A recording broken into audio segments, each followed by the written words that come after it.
नमस्ते दोस्तों, हमारी आज की कहानी बात मेरे आत्मसम्मान की है। परिधि अभी तैयार होकर घर से निकल ही रही थी कि उसकी सास कांता जी ने उसे टोका, बहू कहाँ जा रही हो। परिधि ने बहुत ही विनम्रता से जवाब दिया, माँ जी पापा की तबीयत बहुत खराब है, माँ अकेले बहुत घबरा रही हैं, उन्हें देखने जा रही हूँ। कहकर परिधि बिना जवाब का इंतजार किए घर से बाहर निकल गई। कांता जी को उसका व्यवहार अच्छा नहीं लगा, लेकिन पिता की बीमारी का सुनकर वे चुप रह गईं। परिधि जैसे घर पहुंची तो देखा पापा की खांसी की वजह से बुरा हाल था। परिधि ने माँ से कहा, मैंने आपसे पहले ही कहा था कि पापा को किसी अच्छे से डॉक्टर को दिखा लेते हैं, खांसी बढ़ती जा रही है, लेकिन आप दोनों किसी की सुनते ही नहीं हो। माँ तुम दवाइयाँ और पर्चे रख लो, तब तक मैं ऑटो लेकर आती हूँ। इस बार पापा को बड़े हॉस्पिटल में लेकर जाएंगे। परिधि पापा को लेकर अस्पताल पहुँच गई। वहाँ डॉक्टर ने उन्हें एक इंजेक्शन लगा दिया, जिससे उन्हें कुछ आराम मिला। डॉक्टर ने परिधि से कहा, देखो अभी तो हम इन्हें एडमिट कर रहे हैं, कल से इनके सारे टेस्ट करेंगे, उसके बाद ही ठीक से इलाज शुरू होगा।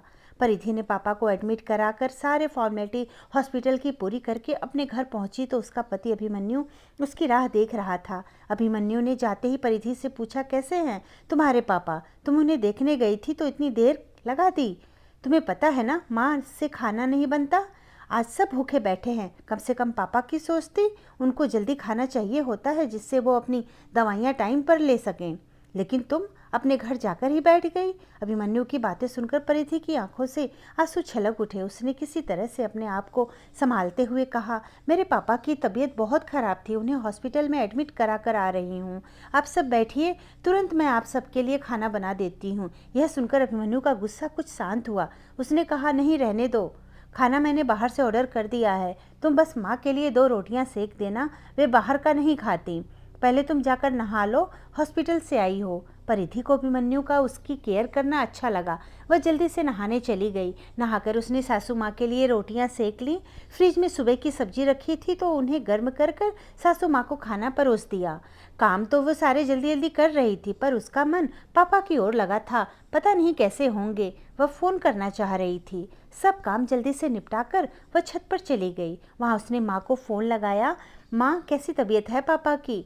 माँ ने कहा, बेटा तेरे जाने के बाद तो उनकी तबीयत और बिगड़ गई थी, इन्हें खांसी के साथ खून भी आ रहा था। डॉक्टर ने तुरंत सारे टेस्ट कर लिए, सुबह तक रिपोर्ट आ जाएगी। माँ रोते हुए बोली, मेरा मन बहुत घबरा रहा है, तू अभी आ सकती है क्या बेटा?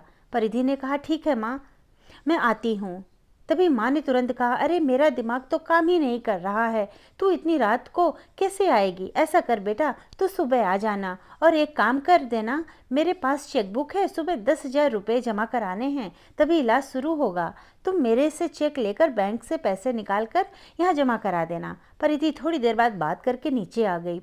उससे देखा कि सब सोने जा चुके थे। वह रसोई में जाकर काम निपटाने लगी। आज उसे अपना बचपन याद आ रहा था कि कैसे उसके पापा कहते थे, मेरा बेटा नहीं तो क्या हुआ, बेटी है ना, इसे मैं इस काबिल बनाऊंगा कि यह मेरा बेटा बनेगी। यह सोचकर आंखें भर आईं।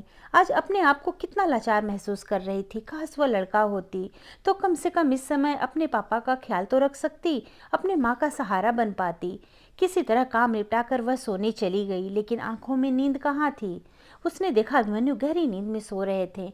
सुबह जल्दी उठ गई। सबके लिए नाश्ता बनाकर अभिमन्यु का लंच पैक करके वह निकलने के लिए तैयार हो रही थी। तभी उसने देखा कि उसकी अलमारी में 10,000 रुपये पड़े हैं, जो अभिमन्यु ने 2 दिन पहले ही घर खर्च के लिए दिए थे।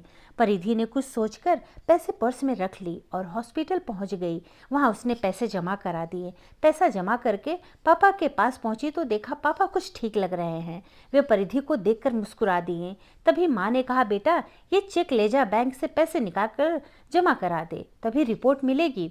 परिधि ने कहा, माँ मैंने जमा करा दिए हैं, अभी घर जाऊंगी तो बैंक से पैसे निकाल लूंगी, पापा का इलाज अभी शुरू हो जाएगा। यह सुनकर माँ ने कहा, अरे बेटा ये तूने क्या किया? तेरे ससुराल वालों को पता लगा तो न जाने तुझे कितना भला बुरा सुनाएंगे। परिधि बोली, माँ तुम चिंता मत करो, मेरे पास घर खर्च के पैसे थे, अभी बैंक से निकाल कर वापस रख दूंगी। मुझे शाम को जाना है शॉपिंग करने अभिमन्यु के साथ।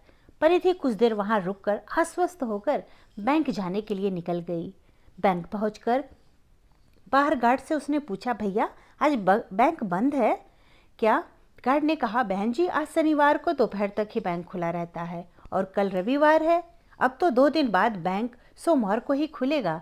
यह सुनकर परिधि के पैरों तले जमीन खिसक गई कि कहीं अगर अभिमन्यु को पता लग गया कि घर खर्च के पैसे मैं हॉस्पिटल में दे आई तो उसका जीना मुश्किल हो जाएगा। वह डरती डरती घर पहुंची तो उसने देखा उसकी सास कांता जी गुस्से में बैठी थी। कांता जी बोली, बहू यह सब क्या है? कल रात को तो हमने बाहर का खाना खा लिया, सुबह से तुम फिर गायब हो।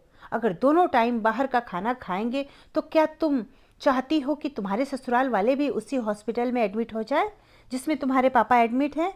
यह सुनकर परिधि रोने लगी। नहीं नहीं माँ जी, ऐसा मत कहिए, मैं अभी खाना बना देती हूँ, कहकर परिधि तेजी से काम में लग गई। नहा धोकर फटाफट खाना बनाकर सास ससुर को खिला दिया। इधर उसे पापा की तबीयत की चिंता थी, दूसरी तरफ उसे अभिमन्यु के गुस्से का डर, जब उसे पता लगेगा कि घर खर्च के पैसे मैंने कहीं और खर्च कर दिए।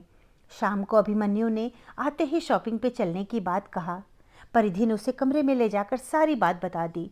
यह सुनकर अभिमन्यु का पारा एकदम हाई हो गया। उसने कहा, यह अच्छा तमाशा है, मेरी कमाई ले जाकर तुम अपने माँ बाप पर खर्च करो। मैं इसीलिए बिना भाई की बहन से शादी नहीं करना चाहता था। आज वही हुआ जिसका डर था। मेरी कमाई अपने माता पिता पर लुटाती रहो। यह सुनकर परिधि के सब्र का बांध टूट गया। उसने कहा, मैंने सिर्फ 1 दिन के लिए ही पैसे लिए हैं, सोमवार को वापस कर दूंगी। और रही बात बिना भाई बहन की, तो तुमने मुझसे इसीलिए शादी की थी कि इकलौती बेटी की सारी जायदाद तुम्हें मिल जाए। आज मेरे पापा हॉस्पिटल में हैं, मुझे तो वहाँ होना चाहिए, लेकिन मैं डर डर कर उन्हें देखने जाती हूँ। घर में आते ही सब मुझे उल्टा सीधा सुनाने लगते हैं, जैसे अपने पापा के पास जाकर मैंने कोई गुनाह कर दिया। मैं अभी अपने माँ पापा के पास जा रही हूँ। अपने पापा को मैं अकेला नहीं छोड़ सकती। सोमवार को तुम्हें तुम्हारे पैसे मिल जाएंगे। तब अभिमन्यु दहाड़ कर बोला, मैं भी देखता हूँ वे तुम्हें कब तक रखेंगे। अपने आप रोती हुई वापस आओगी। परिधि ने जवाब दिया, उसकी नौबत नहीं आएगी।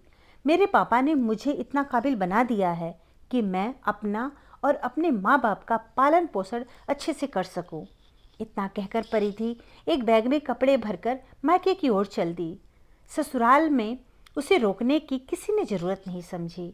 आज उसे ऐसा लग रहा है जैसे वह बेटी और बहू दोनों की कैद से आज़ाद होकर पापा का बेटा बन गई है। अब वह केवल अपनी माँ पिताजी का सहारा बनेगी।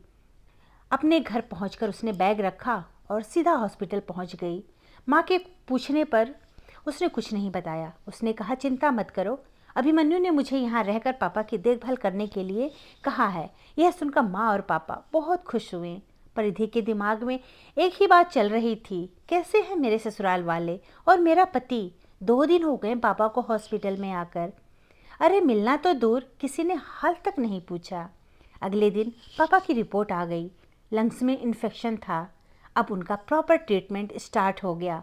सोमवार के दिन परिधि ने 10,000 रुपये अपने ससुराल भिजवा दिए। कुछ ही दिनों में उसके पापा ठीक होने लगे। परिधि ने इसी बीच एक नौकरी ढूंढ ली थी।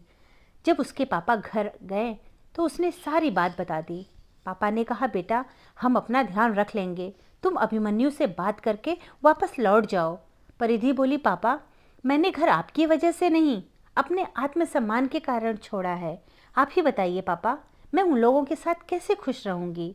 आप परेशान ना हो, आगे जो भी कुछ होगा मैं उसके लिए तैयार हूँ। धन्यवाद दोस्तों।